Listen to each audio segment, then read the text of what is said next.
he used his mouth to talk, but that was his disguise.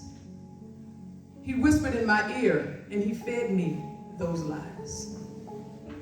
I remember that he would pull me by my hand, and I would try to tug and get away, but it felt like a chain because he had caused me so much pain.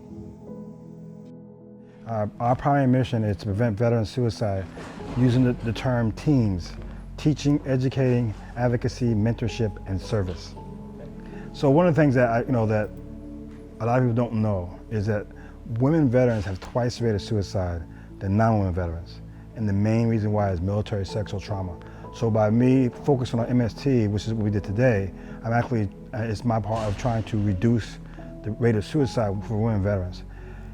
But this one here was more different because, of course, with Veterans Council of Veterans, our organization consists of veterans and spouses of veterans. So it really is us taking care of us. Everybody, almost everybody in there that was part of the panel and here and contributing were veterans. So it was really us taking care of us and helping each other.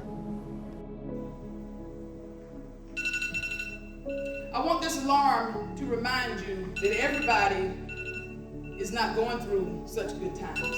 I want this alarm to remind you that someone is going through some very worst times in their life. I'm sure you've heard throughout this morning and throughout the conference that 1 in 4 women in the military are sexually assaulted. That alarm, let it remind you they're going through some worst times.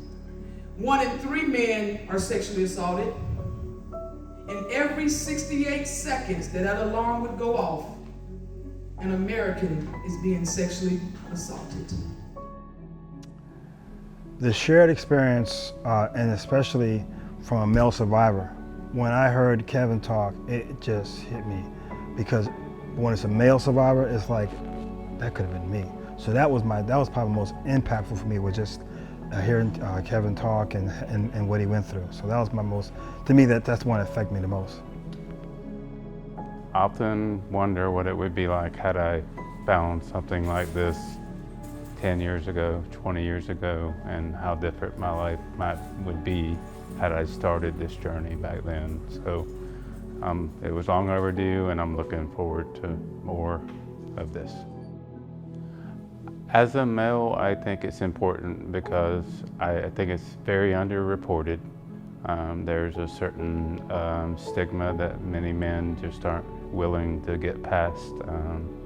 The shame, the guilt, you're supposed to be a man and just get over it kind of thing. And I just believe that the awareness needs to increase, and men need to see that it's okay to speak up and to hold people accountable for what is going on. So it worked out really nice having yesterday to meet and greet and get to know people. It made it much more comfortable today to speak in front of people that I essentially didn't know, but I felt like were my family because they all understood what have been through for the last 4 decades of my life.